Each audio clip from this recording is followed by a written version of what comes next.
Very good afternoon. Next topic है हमारा adaptive delta modulation. Last हमने देखा था डेल्टा मॉड्यूलेशन में दो प्रॉब्लम जा रही थी। एक प्रॉब्लम थी आपकी स्लोप ओवरलोड और जो दूसरी प्रॉब्लम थी वो थी आपकी ग्रैनुलर नॉइज।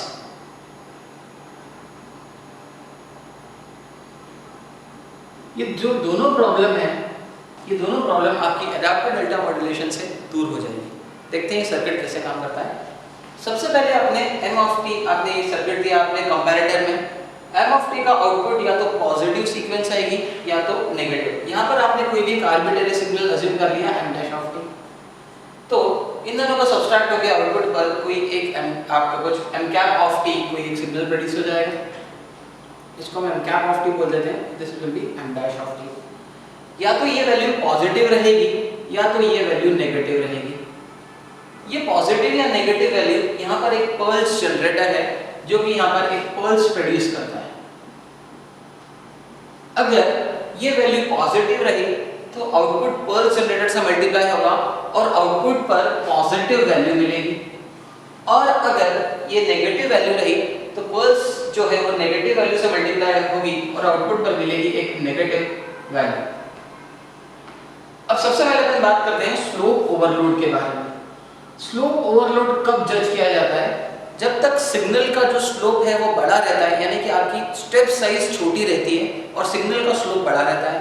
ये प्रॉब्लम होती है स्लोप ओवरलोड के साथ में। इसका मतलब है अगर यहाँ पर पीओटी के आउटपुट पर अगर कंटिन्यूसली आपको या तो पॉजिटिव और पॉजिटिव वैल्यू अगर मिल रही है या फिर कंटिन्यूसली नेगेटिव वैल्यू मिल रही है तो पक्की बात है कि हमारे सिस्टम के अंदर स्लोप ओवरलोड एरर है। यहाँ से जो भी आपका पीओटी सिग्नल जाएगा ये एक एवरेजर सर्किट में जाएगा। अगर एवरेजर सर्किट का इनपुट एक पॉजिटिव वैल्यूज हैं सारी की सारी, तो एवरेजर सर्किट आउटपुट पर एक पॉजिटिव हाई गेन वैल्यू दे देगा। यहाँ पर एक पॉजिटिव वैल्यू आएगी, सबका एवरेज लेके सम करके एक पॉजिटिव हाई वैल्यू आउटपुट पर देगा। और जो स्क्वायर लॉ डिवाइस है, स्क्वायर लॉ डिवाइस यहाँ से एक स्क्वायर का ऑप्शन परफॉर्म करके यहाँ पर भी एक पॉजिटिव वैल्यू दे देगी। आप देखिए अगर पीओटी की वैल्यू ऊपर से जो पीओटी आ रहा है वो अगर पॉजिटिव है तो वेरिएबल गेन मल्टीप्लायर यहाँ पर पॉजिटिव वैल्यू के हिसाब से आउटपुट पर एक गेन वैल्यू प्रोड्यूस करके देगा।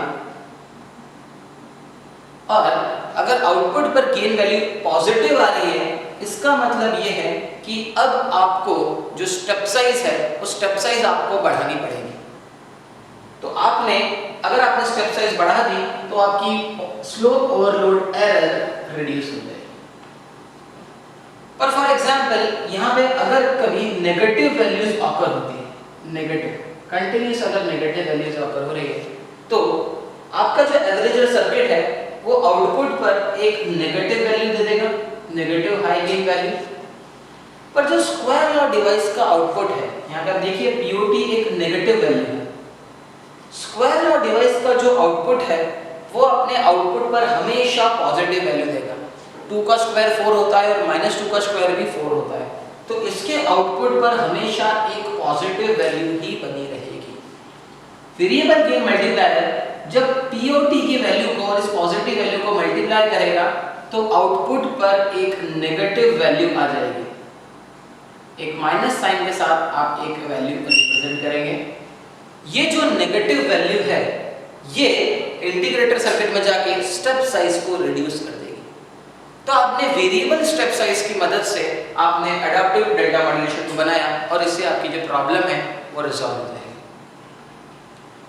अब देखते हैं, अब दूसरी प्रॉब्लम आपको होगी आपकी ग्रैनुलर नॉइज।